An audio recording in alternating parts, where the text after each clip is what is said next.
Тенденции, которые не будут востребованы, которые будут шаг за шагом угасать и уже угасают. Как мы уже говорили, это использование длинных интро, это просто общетематические влоги, когда речь обо всем и ни о чем, мой завтрак, мое утро, моя прогулка и так далее. Это не будет больше набирать, особенно с нуля, даже не пытайтесь.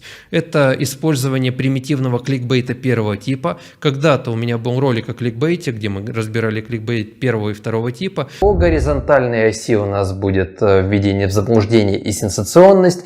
По вертикальной оси у нас будет утаивание части информации, чтобы не выложить все и сразу. Кликбейты второго типа, максимально громкие, кричащие, сенсационные, попадают в правый верхний угол. Там максимум утаивания информации, максимум сенсационности и введения в заблуждение. В этот угол нам попадать не нужно, потому что мы разочаровываем наших зрителей. Да, мы можем их поймать, но по итогу ценность предоставлена не будет. В центре примерно, в около центральной области, будут находиться кликбейты первого типа, которые утаивают часть информации, но не дезинформируют и не имеют в себе сенсационности. При этом, если мы говорим о скучных, неинтересных, непривлекательных заголовках, то они будут попадать в левый нижний угол. И, соответственно, там мертвая зона, так называемая, которая не будет генерировать нам просмотры и не будет помогать привлекать аудиторию.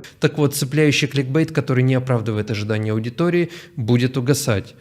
Поддержка мошеннических продуктов тоже будет угасать. Люди уже есть шанс, что не будут вестись на откровенную лажу. Это не защитит от различных псевдосхем, псевдозаработка и так далее, но откровенную хрень уже поддерживать не будут. NFT, например, упали. В общем-то, можно их считать вариантом такого продукта, но это уже не актуально. Также различный контент, инспирированный знаменитостями, который не оправдывает ожидания аудитории. Это не значит, что контент о том, как живет Роналду или там кто-нибудь еще, станет внезапно непопулярным, но будет востребован более нативный контент, который раскрывает реальные аспекты жизни и транслирует информацию непосредственно от того, о ком идет речь в этом видеоролике. Это также не значит, что использование, например, отсылок к каким-то популярным людям перестанет генерить больше просмотров. Так, если вы экономисты, снимаете ролики с упоминанием Сергея Гуриева или Дмитрия Потапенко, ваши видео действительно будут набирать больше просмотров. Также важно понимать, что уже уходят в прошлое, ничего не набирают метавселенные.